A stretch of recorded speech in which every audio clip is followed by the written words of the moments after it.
안녕하세요. 청소년을 위한 디지털 금융 아카데미에 오신 여러분 환영합니다. 저는 여러분들과 오늘 메타버스 세계를 안내하고 여행을 함께할 기술 전략가이자 메타버스가 만드는 가상 경제 시대가 온다의 저자 최영욱입니다.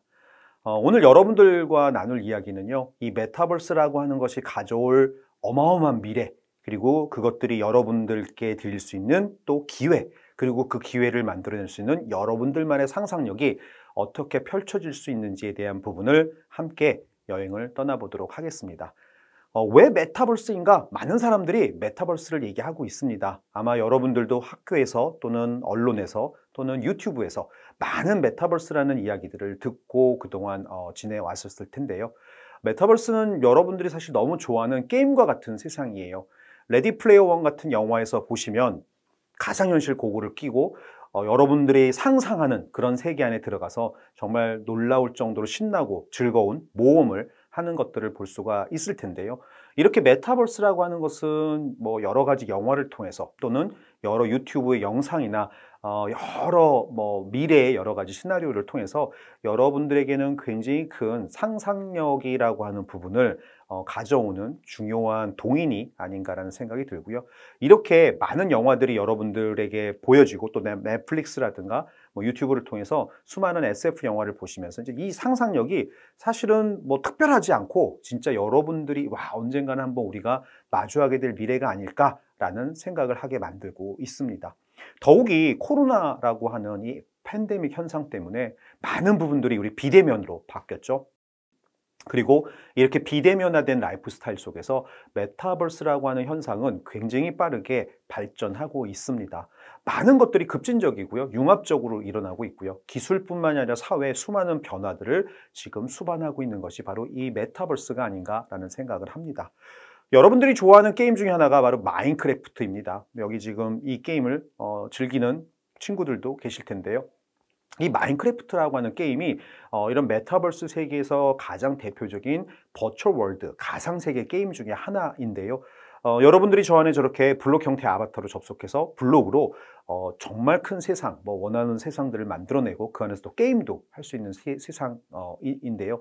이 마인크래프트를 처음 만든 친구는 2009년에 마커스라고 하는 사람입니다. 이 마커스라고 하는 친구는 레고랑 컴퓨터 덕후였어요. 그래서 이 레고를 디지털로 컴퓨터로 만들면 얼마나 신날까라고 하는 상상을 늘 가지고 있었는데요. 한번 이 상상을 실현해 보겠다라고 마음을 먹고 2주일 만에 개발한 게임이 바로 이 마인크래프트라고 합니다. 정말 놀랍지 않으신가요? 2주 만에 만든 이 게임은 사실 너무너무 재미있고 사람들이 좋아하다 보니까 이제 기능들이 계속 추가가 되고 계속 사람들이 늘어나면서 계속 사람들에게 판매가 되고 급기야는 최근까지 1억 2천만 명 이상의 사용자가 이 게임을 매일매일 사용할 정도로 어마어마한 규모로 성장을 하고 말았습니다. 2014년에는 이 마인크래프트를 여러분 너무 잘 아시는 마이크로소프트라는 회사가 인수를 해서 지금 사실은 마이크로소프트의 자회사고요. 이걸 만들었던 마커스라고 하는 친구는 지금 아직 20대밖에 안 되는데 이제 익시스를 했죠. 매각을 하고 나서 비버릴즈에 200억짜리 집을 사서 지금 본인이 하고 싶은 일들을 재밌게 하면서 파티를 즐기며 살고 있다고 합니다. 물론 여러분들께 그런 삶을 사시라 이런 말씀을 드리는 건 아니고요. 이렇게 무엇인가 하나에 미친 덕후들이 만들어내는 그런 세상들이 굉장히 값진 시대가 오고 있다는 의미이기도 합니다. 최근에 레고가 이 마인크래프트를 테마로 한 블록을 만들어 팔고 있어요. 그 얘기는 온라인과 오프라인이 지금 많은 것들이 닮아가고 있다는 모습을 우리가 볼 수 있는데요.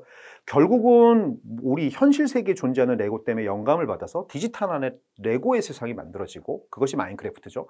그 레고 세상이 어마어마하게 커지면서 오히려 또 현실 세계에 있는 레고가 그 마인크래프트를 받아들여서 마인크래프트 테마의 레고를 만들고 이렇게 현실과 가상이 닮아가는 것, 이것이 우리가 최근에 들어서 메타버스라고 하는 현상 속에서 목격하는 일들이다라고 말씀을 드리고 싶습니다. 최근 레고는 히든사이드라고 하는 블록을 만들어 판매를 하고 있어요. 혹시 해보셨나요? 이 히든사이드라고 하는 레고는 이렇게 블록을 완성하면 끝! 이게 아니고요. 여러분들의 스마트폰을 켜서 증강현실로 내가 만든 레고 블록을 비추면 내가 만든 성이 살아납니다. 유령들이 날아다니고 내가 만든 자동차가 막 달리기 시작하고 우리는 그것을 가지고 게임을 할 수가 있게 되죠. 여기에서 우리는 이런 질문을 한번 할 필요가 있을 것 같아요. 어디까지가 가상세계이고 어디까지가 현실세계인가? 여러분들은 이 가상세계와 현실세계의 경계가 어디인지 구분이 되시나요? 저 같은 기성세대들은 사실은 이런 것들을 보면 와, 가상과 현실이 너무 달라지고 있구나 이렇게 얘기를 합니다. 내 눈앞에 보이는 세상과 실제 존재하는 세상이 너무너무 달라지는데, 왜냐하면 내 눈앞에 보이는 것들은 가상화된 그래픽으로 보여지는 세상이기 때문인데요. 여러분들은 어떻게 생각하시나요? 여러분들은 아마도 내 눈앞에 보이는 세상은 전부 실제 존재하는 세상이라고 믿고 있을 거예요. 그 이유가 바로 여러분들은 디지털 네이티브이자 모바일 네이티브이자 또 메타버스 네이티브가 되려고 하는 또 10대 그 어린 세대들이 모두 포함이 되어 있기 때문인데요. 우리는 코로나 때 더더욱이나 이런 현상들이 더 극대화되는 모습을 봤습니다. 학교를 가지 못하고 줌을 통해서 수업을 들었고요. 친구들과 놀지를 못해서 로블록스나 내지는 그 마인크래프트에서 게임을 했고요. 가족들과 여행을 가지 못하니까 넷플릭스나 유튜브로 대리만족을 했습니다. 온라인에서 보냈던 시간들이 오프라인에서 보냈던 시간보다 훨씬 길었던, 그리고 온라인과 오프라인을 굳이 구분할 필요조차도 없었던 그런 삶을 최근에 굉장히 많이 하셨을 텐데요.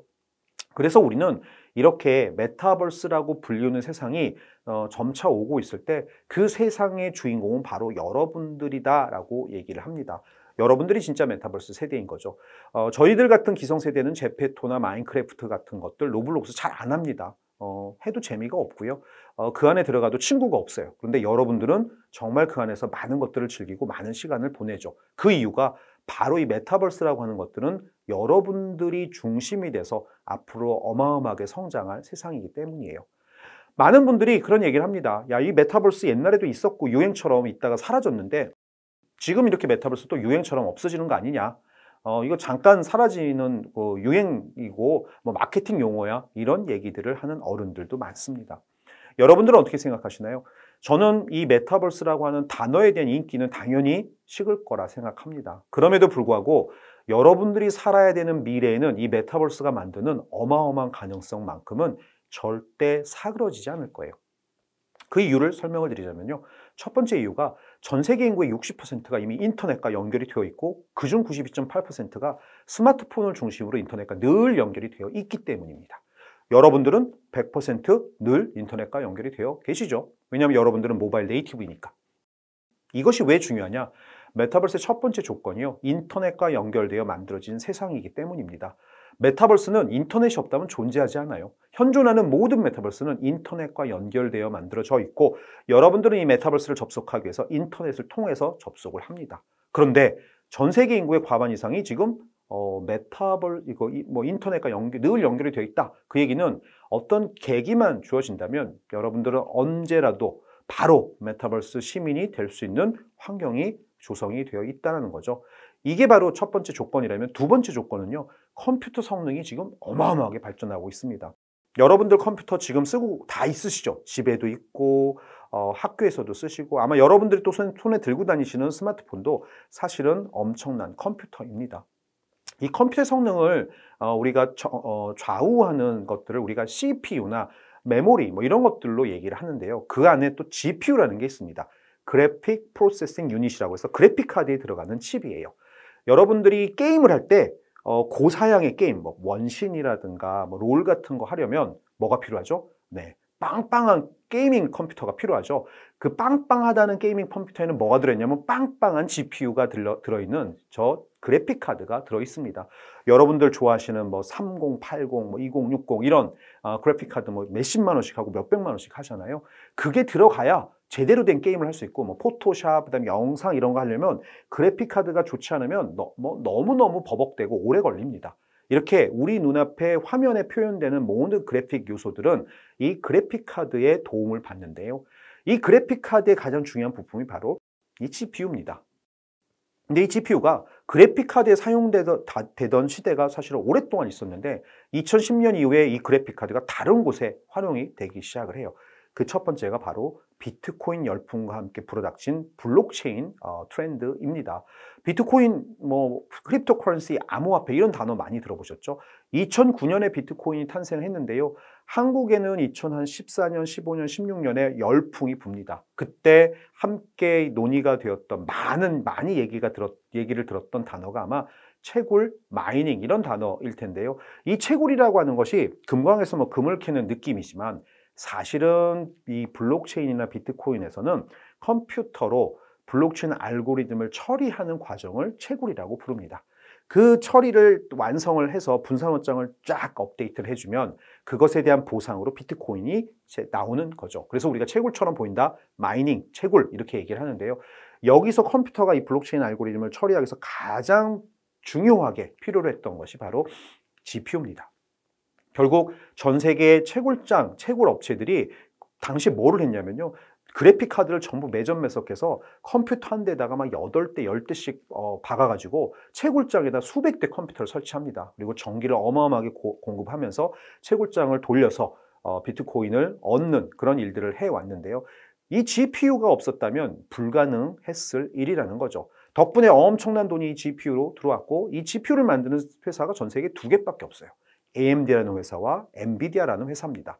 두 군데가 바로 뭐 라데온이라든가 뭐 이런 그 그래픽 카드를 만드는 회사이기도 합니다. 이 회사가 어마어마하게 그 수입이 생기다 보니까 주가도 엄청나게 올라갔지만 덕분에 그래픽 카드, 특히 이 GPU의 성능이 기하급수적으로 발전을 합니다. 그러면 이 GPU가 또 여기에만 쓰였을까요? 아닙니다. 여러분들 기억하실지 모르겠지만 2016년 알파고와 이세돌의 바둑 경기가 있었죠. 당시 알파고 인공지능으로 만든 소프트웨어입니다. 이 소프트웨어가 이세돌을 4대1로 바둑에서 이겨버렸는데요. 이 당시 알파고는 인공지능 중에서는 특히 딥러닝이라고 불리우는 알고리즘으로 바둑을 학습했고 또 당시 이세돌과 게임할 때도 딥러닝을 돌려가면서 바둑 게임을 두었는데요. 이때 뭐가 가장 중요한 역할을 했냐면 역시나 GPU였습니다. 수천 개 CPU랑 수백 개 GPU를 혼자 썼거든요. 이게 없었다면 분산 병렬 처리를 필요로 하는 블록체인이나 인공지능을 제대로 돌릴 수가 없었다는 거고요. 덕분에 21세기 가장 파괴적인 기술이라고 불리는 블록체인과 인공지능이 이 GPU 덕분에 지금 어마어마하게 발전을 했고 동시에 덕분에 GPU도 어마어마하게 발전을 했습니다. 여러분들 학교 다닐 때 무어의 법칙 배우셨을 거예요. 반도체 메모리의 집적 용량이 18개월마다 2배씩 된다라고 하는 인텔의 창업자 고든 무어의 이론을 따서 만든 무어의 법칙. 하지만 이 법칙은 이미 깨졌어요. 그거보다 훨씬 빠르게 늘고 있거든요. 그런데 최근에 엔비디아의 CEO인 젠슨 황이 젠슨의 법칙을 이야기하고 있습니다. 젠슨의 법칙은 뭐냐면요. 10년마다 이 GPU의 성능이 1000배씩 좋아진다는 거예요. 여러분들이 앞으로 10년이 이제 지나서 10살을 더 먹으면 여러분들이 지금 쓰고 있는 GPU가 1000배 좋아진다는 거죠. 그러면 어마어마한 새로운 시대가 올 수도 있다는 것을 여러분들 어렴풋이 느낌이 오실 겁니다. 여기서 그럼 왜 메타버스냐? 메타버스의 두 번째 조건 때문인데요. 메타버스는 우리 눈앞에 시각화되고 가상화되는 세상이에요. 우리 눈앞에 보여야 돼요. 그래픽으로 진짜처럼 보여야 됩니다. 그럼 뭐가 좋아야 되겠죠? 당연히 GPU가 좋아야 됩니다. 지금 현재 GPU로도 우리 눈앞에 어마어마한 세상을 가져올 수 있고 여러분들이 쓰고 있는 스마트폰에도 GPU가 들어있어요. 여러분들이 스마트폰으로 로블록스를 한다거나 여러분들이 MMORPG 게임을 스마트폰으로 한다거나 했을 때 지금 해상도나 뭐 부드러움이나 뭐 120Hz, 뭐 144Hz 어마어마한 성능으로 그런 게임들을 여러분들이 보고 계실 텐데 엄청나게 좋아진 성능의 GPU가 들어있기 때문이죠. 앞으로는 더 좋아질 것이라는 얘기고요. 덕분에 여러분들 너무 잘 아시는 메타, 이름은 예전에는 페이스북이라는 회사였는데 이름을 바꿨죠. 메타버스 시대를 맞이해서. 이 메타가 2020년 10월에 오큘러스 퀘스트 2라고 하는 가상현실 VR 헤드셋을 출시합니다. 이 헤드셋에도 바로 저런 칩셋이 지금 들어가 있고요. 예전 같았으면 우리가 500~600만 원을 들여서 게이밍 PC도 사고 VR 헤드셋도 별도로 사서 USB 케이블로 연결하고 그리고 나서 여기서 막 돌려야 비로소 우리는 VR, 가상현실 이런 것들을 볼 수 있었는데 그래서 그동안 이 VR은 사실 게임 덕후들의 전유물이었습니다. 뭐 일반적으로 여러분들이 쉽게 접하기가 어려웠죠. 그런데 메타라는 회사가 오큘러스 퀘스트 1, 퀘스트 2를 출시하면서 여기에 그 컴퓨터가 안에 내장이 됨으로 인해서 더 이상 외부 컴퓨터가 필요가 없게 됐고요. 저것만 그냥 여러분들 머리에 뒤집어 쓰면 가상현실 세계로 접속을 할 수 있는 일이 생겨버린 거죠. 게다가 가격도 저렴하고 성능도 좋습니다.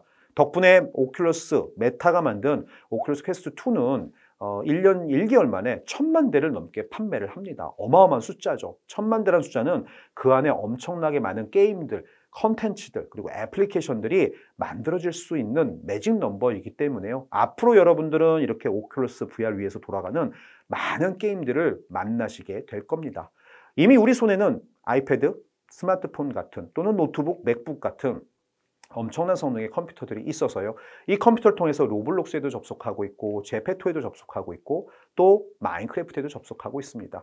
여기에 VR이라고 하는 가상현실 헤드셋이 들어오면서 우리는 또 다른 방식으로 세상에 접속할 수 있는, 메타버스에 접속할 수 있는 그런 능력이 생기고 있는 건데요. 여기서 중요한 건 바로 이겁니다.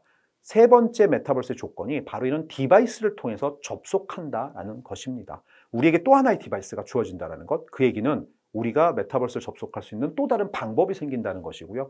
VR은 특히나 그동안 우리가 평면 디스플레이를 봐왔던 그런 사용성과는 다르게 저걸 머리에 쓰는 순간 나를 둘러싼 모든 공간이 디스플레이가 됩니다. 우리가 컴퓨터가 만든 세상 안으로 들어가는 첫 번째 장치, 디바이스가 된다라는 의미이고요.